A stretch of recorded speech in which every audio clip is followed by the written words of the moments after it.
আসসালামু আলাইকুম। ফারহানা নাজনীন মিম আপনাদের স্বাগত জানাচ্ছি অপরাজিতার আজকের বিশেষ আয়োজনে। আজ ১লা মে, ইন্টারন্যাশনাল ওয়ার্কার্স ডে। নারীর শ্রম, অধিকার এবং মর্যাদার প্রশ্নে এই দিনটি আমাদের মনে করিয়ে দেয়, অর্জনের গল্প যেমন আছে, তেমনি আছে বঞ্চনার বাস্তবতা। আজকের আলোচনার বিষয়, কর্মক্ষেত্রে নারী সুযোগ নাকি সংগ্রাম? পরিসংখ্যানের বাইরে প্রতিদিনের অভিজ্ঞতায় এখনো প্রশ্ন থেকে যায়, নারী কি ন্যায্য সুযোগ পাচ্ছে, নাকি নারী শুধু ন্যায্যতার জন্য লড়াই করেই যাচ্ছে? এই আলোচনায় আজ আমাদের সঙ্গে আছেন একজন স্পেশাল গেস্ট, বাংলাদেশ জামাত ইসলামী থেকে সংরক্ষিত মহিলা আসনে নবনির্বাচিত সংসদ সদস্য মার্দিয়া মমতাজ আপু, যিনি একই সাথে একজন প্রকৌশলী, বিশ্ববিদ্যালয়ের শিক্ষক এবং গবেষক। আপু, আপনাকে আন্তরিক অভিনন্দন জানাচ্ছি। আপনার এই অর্জন নিঃসন্দেহে জাতীয় রাজনীতিতে নারীর অংশগ্রহণের ক্ষেত্রে একটা খুবই ইম্পর্টেন্ট এডিশন। সো আপনাকে স্বাগত জানাচ্ছি অপরাজিতা লাইভে। ওয়ালাইকুম সালাম।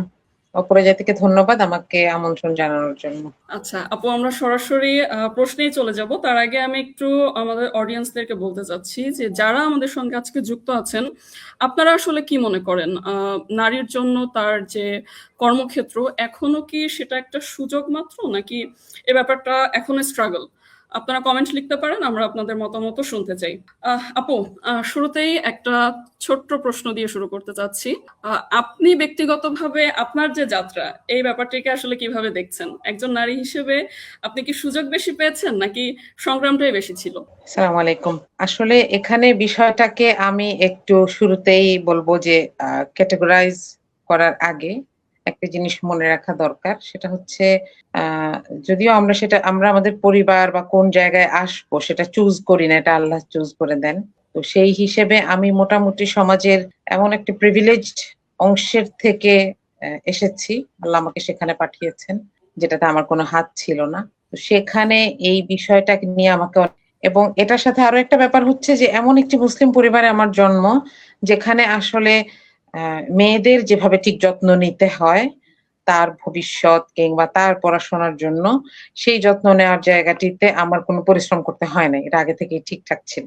এবং এই দুটো কারণেই আমি আসলে একটা জিনিস বুঝতে পারি যে আছে না যে সুযোগটা পাওয়ার সাথে সাথে বোঝা যায় যে এই সুযোগটা যদি আমার সামনে না, আমার জন্য পথটা কতখানি শক্ত হয়ে যেত। এটা আমি বুঝতে পারি আমি যখন তুলনা করি যে এই সুযোগটা আমার সামনে না আসলে কি হতো। এবং আমি আমার চারপাশের অনেক মানুষকে এই কারণগুলোতে কষ্ট পেতে দেখি বা এখনো দেখছি। সেক্ষেত্রে আমি বলবো যে আমার জন্য ঘর থেকে যুদ্ধ শুরু করতে হয় নাই।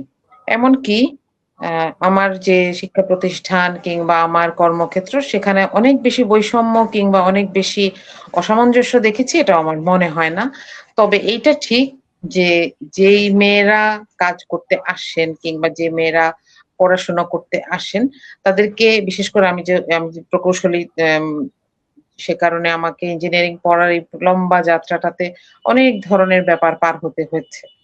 এবং আমি যে ধরনের কাজ করি, যে ধরনের প্র্যাকটিস করি, সেটা হচ্ছে যে সিভিল ইঞ্জিনিয়ারিং এর আমরা সময় বলি যে আমাদের আম যারা ক্লায়েন্ট এবং আমাদের যারা ওয়ার্কার, সেই ২ টাতেই আমাদের অনেক যুদ্ধ করতে হয়। তো এই যুদ্ধটা সবসময় ছিল, আমি দেখেছি। তবে এগুলোকে ইগনোর করে কোনোভাবে ইগনোর করা যায় কিনা, এটা আমার একটা অনেক বড় একটা উদ্দেশ্য ছিল। কারণ সারাক্ষণ নিজেকে প্রমাণ করতে গেলে আমরা আমাদের চারপাশে দেখি যে নারীকে অনেক বেশি কাজের একটা জায়গায় চলে যেতে হয়। আমি কখনো এই জায়গাটায় যেতে চাই নাই। এটা ঠিক, এখানে অনেক কিছু কম্প্রোমাইজ করতে হয়েছে। তো সামারিটা হচ্ছে এটা যে সমাজে এই চিন্তা ভাবনাগুলো আছে এবং এগুলোকে, এই যে নারীকে কম দক্ষ মনে করা, কম কম্পিটেন্ট মনে করা এবং নারীকে যদিও কোথাও সুযোগ বেশি দেওয়া হয় সেটা নিয়ে কটাক্ষ করা, এই বিষয়গুলো এক্সিস্ট করে। সবচেয়ে বড় কথা হচ্ছে এটা। দ্বিতীয়ত হচ্ছে, নারী যখন একটু সফলতার দিকে যেতে চান, তখন তাকে ২ ভাবে চ্যালেঞ্জ করা হয়। একটা হচ্ছে তাকে বোঝানো হয় যে তুমি তো বাড়তিটা পেয়ে এখানে আসছো। সেইটার সাথে সাথে আরেকটা ব্যাপার হচ্ছে, কেউ যদি সুযোগ পান এবং লিডিং এ যেতে চান, তখন তাকে নিয়ে আম তার পেছনে কথাও কিন্তু কম হয় না। তো আমি বলব সবকিছু মিলে এই পরিবেশটা এমন একটা পরিবেশ যেটাকে আমরা এড়াতে পারি না। এই ব্যাপারটা জি। এরকম যে যেটা থেকে আমরা চুপ থাকতে পারি না। আমাদেরকে এটা নিয়ে চিন্তা করতে হয়। বাধ্য হয়ে চিন্তা করতে হয়। আচ্ছা। আপু ইন দ্যাট কেস যদি আমি আপনার একদমই পার্সোনাল এক্সপেরিয়েন্স এর জায়গায় জানতে চাই যে আপনি যেখানে কাজ করছেন বা যেখানে কাজ করেছেন সেই জায়গাগুলোতে একজন নারী হিসেবে আপনি সবচেয়ে বড় কোন চ্যালেঞ্জটা ফেস করেছেন এবং এই একই জায়গা থেকে আপনি যেহেতু এখন একজন সংসদ সদস্য so আপনি কি মনে করেন যে নীতি নির্ধারণে নারীর যে উপস্থিতি এই উপস্থিতিটা বাস্তব পরিবর্তন আনতে সহায়ক হবে? আচ্ছা, ১ম কথা হচ্ছে আমি এই চ্যালেঞ্জ ফেস করি কিনা? হ্যাঁ, আমি ফেস করেছি। এটা সবার কাছ থেকে না হলেও আ আমাদের সমাজে কিছু মানুষ আছেন যারা গুরুত্বপূর্ণ পদে থাকেন এবং তারা খুব ডেলিবারেটলি নারীকে কম দক্ষ মনে করেন এবং তাকে পিছিয়ে দেওয়ার জন্য সর্বোচ্চ চেষ্টা করেন। আমি এরকম জি, মানুষ আ ফেস করেছি এবং আমার অ আমার কাছে তাদের অনেক ঋণ আছে। এটা একটা সত্যি কথা। আর আরেকটা ব্যাপার হচ্ছে নীতি নির্ধারণী পর্যায়ে নারীকে আমাদের প্রয়োজন। কারণ হচ্ছে এই যে সেনসিটিভিটি, এই যে এই রাস্তাটা হেঁটে আসার যে অভিজ্ঞতা, এই অভিজ্ঞতাটা নারীর এবং পুরুষের যেহেতু আলাদা, তাহলে এখানে যথাযথ প্রতিনিধিত্ব দরকার। যেটা ছাড়া আমাদের সিদ্ধান্তগুলো বায়াসড হয়ে যায়। হ্যাঁ? আমরা যদি একটা ছোট উদাহরণ দেই যে সরকারি হাসপাতালগুলোতে ডাক্তারদের জন্য আলাদা আ হয়তো একটা টয়লেট থাকে। আর জি, থাকে রোগীদের ওয়ার্ড কিংবা কেবিন গুলোতে টয়লেট। নার্স এবং স্টাফরা কোথায় যায়? একটা কমন টয়লেট থাকে যেখানে নার্স এবং স্টাফরা যান। কিন্তু মহিলাদের যে আলাদা টয়লেট থাকার কথা, সেটা তাহলে কিভাবে এনশিওর হবে? অনেক সময় দেখা যায় যে একটা বড় হসপিটাল কমপ্লেক্সের একটা বিল্ডিং এ এই ধরনের টয়লেট নাই। অন্য একটা বিল্ডিং এ গিয়ে একটা ফিমেল অনলি টয়লেটে তাদেরকে যেতে হবে। এই ব্যাপারটা একজন পুরুষের জন্য যিনি সিদ্ধান্ত গ্রহণ করবেন, তার জন্য এটা একটু কঠিন। অথবা তার অভিজ্ঞতার অভাব থাকলে এইখানে তিনি হয়তো শুরুতেই চিন্তা করবেন না। কিন্তু একজন নারী এখানে চিন্তা করবেন। সেক্ষেত্রে এখানে একজন নারীর প্রতিনিধিত্ব থাকা দরকার ছিল ইউজার হিসেবে না, সিদ্ধান্ত গ্রহণকারী হিসেবে। এরকম কিন্তু সবগুলো জায়গায় এটা আমি খুব ছোট একটা উদাহরণ দিলাম। এটা সরকারি, বেসরকারি যেকোনো জায়গায় এই ধরনের সিস্টেম গুলো আছে এবং এগুলো আমরা বলব যে আমাদের দেশে এগুলো নিয়ে অনেক কাজ হয়েছে, অনেকগুলো দাবি আছে, অনেকগুলো দাবি বাস্তবায়ন হয়েছে। কিছু জি। জায়গায় পরিবর্তন হয়েছে কিন্তু আরো লম্বা পথ আমার মনে হয় যে সামনে আরো বাকি।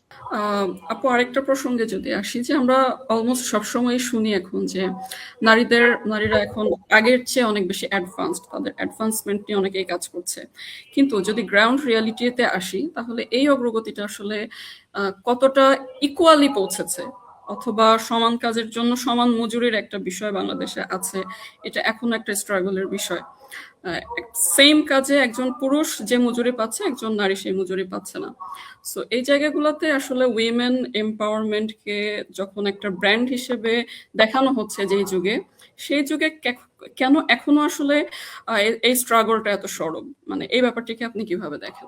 জি, এই সমস্যাটা রিয়াল এবং আম এটার পেছনে কিছু মানুষের যারা নারীর হয়তো ভালোই চেয়েছিলেন, কিছু মানুষের কিছু অ্যাবনরমাল অ্যাজাম্পশন আছে। অ্যাজাম্পশনটা হলো সত্যি কথা হচ্ছে যে একদম কায়িক পরিশ্রমের কাজে ১ম কথা এটা যে একদম কায়িক পরিশ্রমের কাজে নারী যখন যাচ্ছেন তার আউটপুট কম কিন্তু তাকে রিস্ক নিতে হচ্ছে বেশি। সুতরাং সেখানে তার অকুপেশনাল সেফটি এবং সেলারি ২ টার মধ্যে একটা সামঞ্জস্য দরকার। কিন্তু আমাদের দেশে কেউ কখনো এটা হিসেবে সেলারি ঠিক করে না যে সে রিস্ক বেশি নিচ্ছে। হ্যাঁ? যেমন একটা গার্মেন্টস এ যিনি ৮ ঘন্টা কাজ করেন, একজন নারী এবং একজন পুরুষ। কাজের পরিমাণ যদি একই হয় এবং পরিশ্রম একই হয়, তারপরেও সেখানে নারী বেশি রিস্ক নিচ্ছেন। কারণ ৮ ঘন্টা একই জায়গায় বসে থাকাতে তার নিজস্ব প্রজনন স্বাস্থ্যের উপরে যেই প্রভাব পড়ে সেটা একজন পুরুষের চাইতে বেশি ঝুঁকিপূর্ণ। কিন্তু এটার আউটপুটটাকে চিন্তা করে যদি সমানও দেওয়া হয় তাহলে কিন্তু সেটা সেখানে বেইনসাফি হবে। তাই না? তাহলে এখানে আমরা কেবলমাত্র সমতার কথা যখন বলি তখন আমরা নারীকে আসলে মানুষ হিসেবে না দেখে মেশিন হিসেবে দেখি। সুতরাং এখানে আমাদের একটা বিষয়কে কনসিডার করতে হবে যে কে রিস্ক বেশি নিচ্ছে। এখন এটা ঠিক যে একটা সময় পর্যন্ত এই বৈষম্যটা অনেক বেশি ছিল এবং এখনো আসলে এই যে যারা দিনমজুরের কাজ করছেন সত্যিকার অর্থে যাদেরকে আমরা শ্রমিক বলেই আইডেন্টিফাই করি কিংবা আমাদের সংবিধান যাদেরকে শ্রমিক বলে, তাদের মধ্যে এখনো বেতন বৈষম্য আছে। জি। যেখানে নারীরটা বেশি হওয়া প্রয়োজন ছিল। কারণ একজন নারী কাজ করে মানে সে তার পুরো পরিবারের ম্যানেজমেন্ট সহ সেখানে রিস্ক নিয়েই সে কাজে যাচ্ছে। দ্বিতীয়ত হচ্ছে আনুষ্ঠানিক যেই শ্রমবাজার অর্থাৎ আমি আরএমজি সেক্টরের কথা যদি বলি, I mean garments, readymade garments এর কথা যদি বলি, সেইখানে এসে কিছু ইন্টারন্যাশনাল ল এবং তাদের খবরদারির কারণে আমাদের দেশে বাধ্য হচ্ছে কাজের পরিবেশ এবং সেলারির ব্যাপারে ইনসাফ করার জন্য, সমতা আনার জন্য। কিন্তু এই সমতাটা আসলে সমতা নয়। কারণ ওই যে বললাম টয়লেটের সংখ্যা, ওই যে বললাম নারীর একটানা বসে থাকার আওয়ার ঘন্টাগুলো কর্মঘন্টা, সেটাকে কনসিডার না করে নারী এবং পুরুষ দুইজনকে জাস্ট দুটো এলিমেন্ট হিসেবে কনসিডার করা হচ্ছে, যেটা দীর্ঘমেয়াদী আমাদের দেশের জনস্বাস্থ্যের উপর প্রভাব পড়ে। তো এখানে আসলে এটা আমি যদি ইসলামিক কনসেপ্ট থেকেও বলি যে যার যেটুকু প্রয়োজন তাকে সেটা দেওয়ার নামই হচ্ছে ইনসাফ, তাই না? যার যেটা পাওনা সেটা তাকে দেওয়ার নামই হচ্ছে ইনসাফ। সেই হিসেবে সমতার ধারণা থেকে ইসলামের ইনসাফের ধারণাটা আরেক ধাপ এগিয়ে। এবং এখানে এই সমস্ত জিনিসটাকে কনসিডার করতে না পারলে আসলে আমরা কেবলমাত্র স্যালারিটাকে ইকুয়াল রেখে আমরা বলতে পারবো না যে ওকে আমি তো সমান সমান স্যালারি দেই, যেখানে একটা মহিলাকে হয়তো টয়লেটে যাওয়ার জন্য ৫ মিনিট হাঁটতে হয়, যেখানে অথচ একটা পুরুষের তার ইউনিটের পাশেই হয়তো একটা টয়লেট। হ্যাঁ, তাহলে এই এই সমস্যাগুলোকে আগে সলভ করতে হবে। তারপরে আমি তাকে যখন একটা সমান স্যালারি অফার করব, আমি হয়তো তখন আশা করতে পারবো যে আমি একটা ইনসাফের দিকে যাচ্ছি। আপু আমরা দেখতে পাই যে কিছু ডিসক্রিমিনেশন আসলে চোখে পড়ে না, যেমন একজন ফিমেল এমপ্লয়ি বা ফিমেল ওয়ার্কারকে সিরিয়াসলি না নেওয়া বা তাকে ডিসিশন মেকিং এ ইনভলভ না করা, এবং এই যে সাইলেন্ট ডিসক্রিমিনেশন, এই জায়গাগুলোতে আসলে কাজ করার কোনো সুযোগ আছে কিনা, বা কোনো ইনস্টিটিউশন, বা যদি সামগ্রিক অর্থে বলি তাহলে এই ব্যাপারগুলো আসলে কতটা ক্ষতিকর বলে আপনার মনে হয়? আগে তো দেখতে হবে যে সমস্যাটা আসলে কেন হচ্ছে।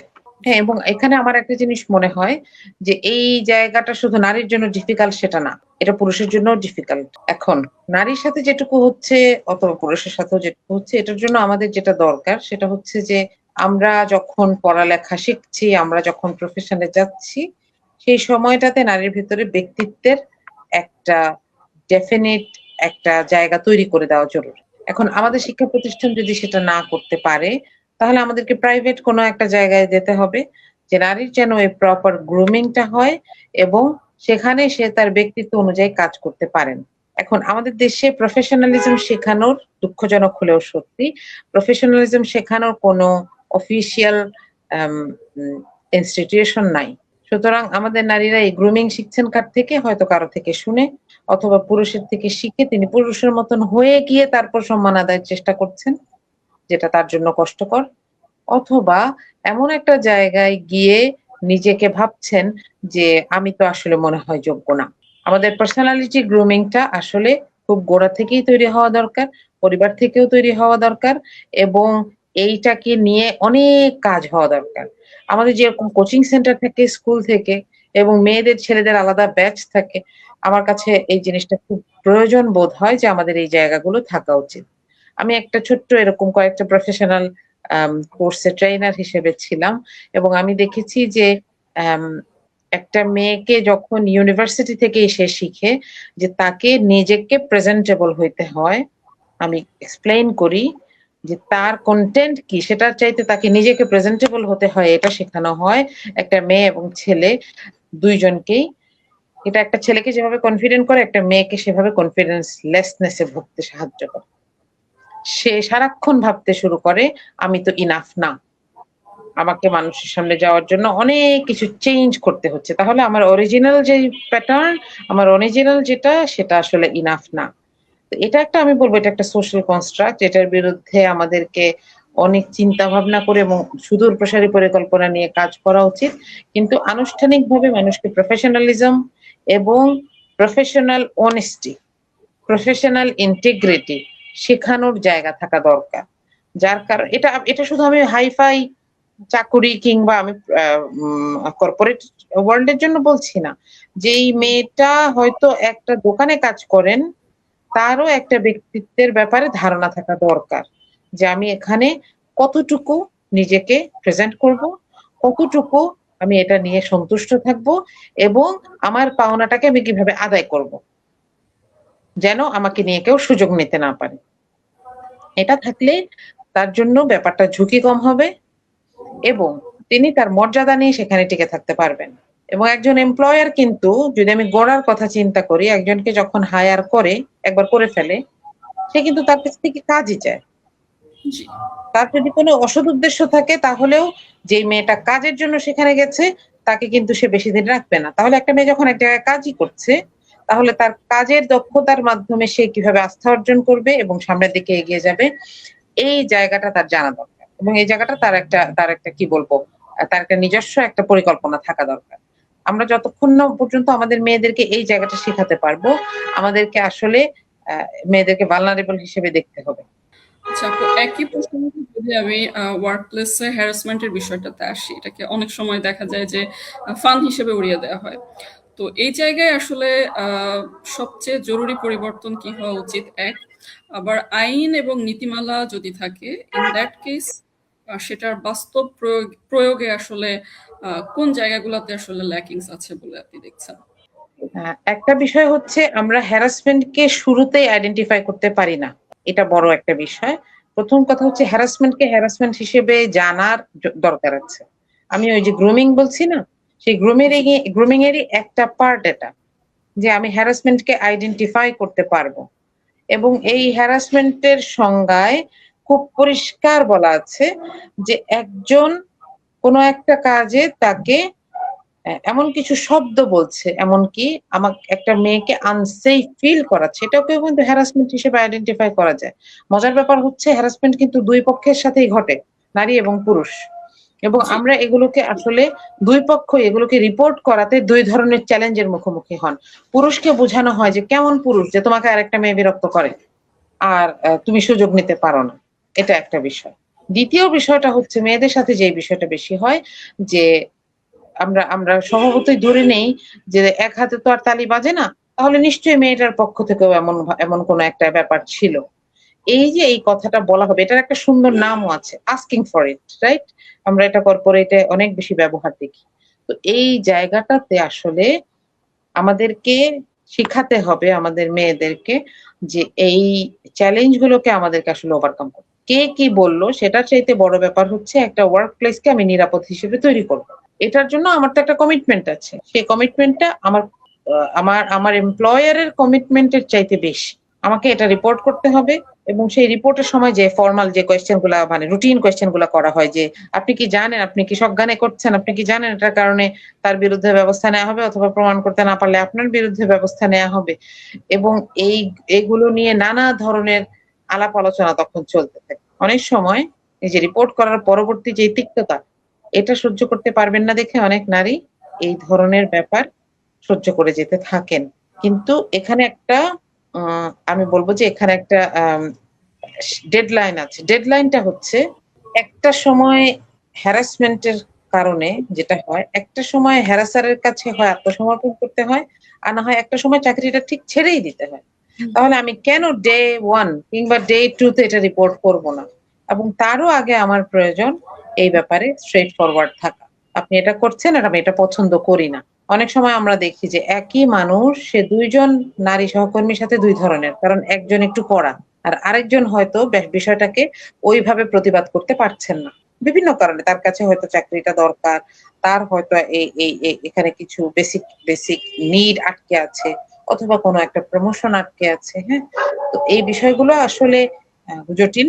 কিন্তু আমাদের নারীদেরকে আমাদের কর্পোরেট হাউস গুলো থেকে কিংবা আমরা যারা যেকোনো জায়গায় কাজ করছি তাদের এই জিনিসগুলো জব মার্কেটে ঢোকার আগেই এগুলো আমাদের জানা দরকার। এখন একটা ব্যাপার হচ্ছে মাইনরদের সাথে যখন এইসব বিষয় হয় তখন তারা কি করবে? এই বিষয়টা আসলে পরিবার ছাড়া এখানে শেখানোর কেউ নাই।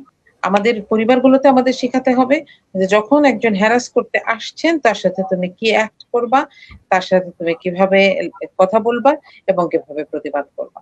এইটা পরিবার থেকে শেখানোর আসলে কোনো বিকল্প নাই। কারণ সময়টা এতই খারাপ আমাদের সন্তানদেরকে, আমি এটা ছেলে-মেয়ে উভয়ের ক্ষেত্রে বলছি, পরিবারের মধ্য থেকেই হয়তো ১ম বার হ্যারাসমেন্ট এর শিকার হতে হয়। তো এখানে আমি তাহলে ২ টা জিনিসকে রেসপনসিবল করতে চাই। একটা হচ্ছে পরিবার, আর দ্বিতীয়ত হচ্ছে আমাদের কর্পোরেট পলিসি কিংবা জব পলিসিকে, যেগুলোর আ হয়তো কোথাও রাখা থাকে তৈরি করে, এগুলোকে আমার জানতে হবে এবং এগুলোতে আমি কিভাবে নিজের অধিকার প্রয়োগ করব সেটাও আমার জানতে হবে। আচ্ছা। আম আ আপু, এখন যদি আমি নারীর ক্ষমতায়নের দিকে একটু আসি, যে আ নারী নেতৃত্ব বা বাস্তব ক্ষমতায়ন, আ সবকিছুই কেমন যেন অনেক সময় একটা প্রতীকী উপস্থিতির মধ্যে সীমাবদ্ধ থাকে। এখন আপনি সংসদ থেকে কর্মক্ষেত্রে নারীর এই যে ডিসক্রিমিনেশন, এই ব্যাপারটি কমানোর জন্য মেইনলি কোন বিষয়গুলোকে প্রায়োরিটাইজ করবেন, বা কোন বিষয়গুলোকে নিয়ে সবার আগে কাজ করতে চাইবেন যদি সুযোগ আসলে থাকে? সংসদীয় ব্যবস্থাটা একটা খুবই স্ট্রাকচারড জায়গা। এখানে আসলে আমি কিভাবে কি করব এটার আগে আমার অনেক বেশি দেখা দরকার। আমার যেহেতু কোনো অভিজ্ঞতা নাই। তো আমার ১ম কাজ হবে এগুলোকে জানা, সুযোগগুলোকে জানা এবং সংসদে যেকোনো জিনিস উত্থাপন করার আগে অনেকগুলো ধাপ পার হয়ে আসতে হয়।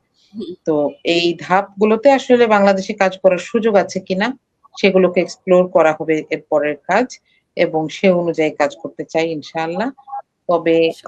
আমি একটা জিনিস আমার কাছে মনে হয় যে আমাদের নারীদের সামনে আ রোল মডেল খুব কম। যার কারণে নারী হয়তো অনেক সময় অনেক মেয়ের অনেক কিছু ইচ্ছে করে কিংবা তার হয়তো সেটা করার যোগ্যতা আছে, ক্ষমতা আছে।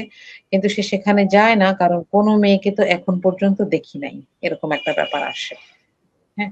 তো এই ক্ষেত্রে আমার মনে হয় যে আমরা যারা নারীদেরকে দেখি বড়, বড় জায়গাগুলোতে, তাদেরকে রোল মডেল হিসেবে নিজেদেরকে তৈরি করা উচিত। এটা অনেক গুরুত্বপূর্ণ এবং এটাই আসলে আরেকটা মেয়েকে হয়তো সে 5 এ 6 এ পড়ে, কিন্তু তাকে স্বপ্ন দেখতে সাহায্য করে এবং a sky is the limit, right? এই কথাটা তাকে আত্মস্থ করতে সাহায্য করে যে, আমি তো আসলে এরকমও চিন্তা করতে পারি। এটা আমাদের রোল মডেলদেরকে তৈরি করা দরকার অনেক বেশি। আচ্ছা, চমৎকার। আপু, আমাদের একজন দর্শক সুমাইয়া রায়ান আপনার কাছে জানতে চেয়েছে যে মেয়েদের পেশায় কিভাবে নিরাপদে কাজ করা যায়, এ ব্যাপারে আপনার অভিমত কি? আমার মনে হয় আমরা এতক্ষণ এগুলো নিয়ে কথা বলেছি। ব্যক্তিত্ব গঠন, নিজেকে শেখানো, গ্রুমিং করা এবং কোথায়, কোথায় আমি কম্প্রোমাইজ করব না সেই জায়গাগুলোকে ঠিক করে রাখাটা জরুরি। আপু, আমরা অলমোস্ট শেষের দিকে। তো আমার লাস্ট কোয়েশ্চেন যেটা, যে আপনি যদি শুধুমাত্র একটা পরিবর্তন নিশ্চিত করতে পারতেন আগামী ৫ বছরে বাংলাদেশের কর্মক্ষেত্রে নারীর নারীর আমূল বদলে দেবে, বদলে দেবে। সেটা কি হবে? ওটা কি হবে? আমার কাছে মনে হয় না এরকম কোনো সিঙ্গল চেঞ্জ একটা ফিল্ডকে পুরোপুরি বদলাই দিতে পারে আসলে। এটা খুব অতিরঞ্জন হয়ে যাবে চিন্তাভাবনার। তবে আমি এই যে প্রফেশনাল গ্রুমিংটা নিয়ে কাজ করতে খুবই আগ্রহী। যে আমার দেশের প্রতিটা মেয়ে যে হয়তো স্কুলে পড়ে, যে হয়তো কলেজে পড়ে বা ইউনিভার্সিটিতে পড়ে কিংবা জবে এসেছে কিংবা বিয়ে করেছে, প্রত্যেকটার আগে সে একটা প্রস্তুতি নিচ্ছে কিনা, সে জেনে যাচ্ছে কিনা এই জায়গাটাতে সে কি বিহেভ করবে, সে তার নিজের কাছ থেকে কি এক্সপেক্ট করবে, সে তার সারাউন্ডিংস এর কাছ থেকে কি এক্সপেক্ট করবে এবং তার একটা সাপোর্ট সিস্টেম তৈরি করবে। এটা একজন না, এটা কয়েকজনকে নিয়ে তৈরি হবে। এই জায়গাটাতে আমি কাজ করতে চাই। এটা একটা লং টার্ম প্রসেস, কিন্তু এটাকে যখন আমরা শুরু করব তখন আমরা বুঝতে পারবো যে এটা আসলে কত বিউটিফুল একটা জিনিস। একজন মানুষের আত্মমর্যাদা বোধকে জাগ্রত করে দেওয়ার কাজটা আসলে সত্যিই চমৎকার এবং এখানে তার নিজের ড্রাইভিং ফোর্স তার নিজের ভেতর থেকেই আসে। তো এই জায়গাটাকে নিয়ে কাজ করা গেলে আমার মনে হয় নিঃসন্দেহে এটা একটা চমৎকার বিষয় হবে ইনশাআল্লাহ। মার্জিয়া আপু, আপনাকে আবারও ধন্যবাদ। তারপরও আমাকে সময় দিয়েছেন, আপনাকে অসংখ্য ধন্যবাদ। অসংখ্য ধন্যবাদ। অপরাজিতাকেও অনেক ধন্যবাদ আমাকে আমন্ত্রণ জানানোর জন্য।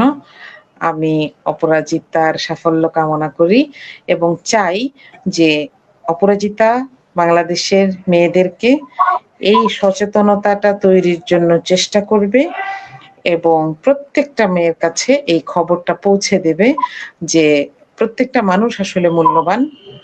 এটাকে সে কিভাবে হ্যান্ডেল করবে এই মেকানিজমটা তাকে শিখতে হবে। আপনাকেও ধন্যবাদ।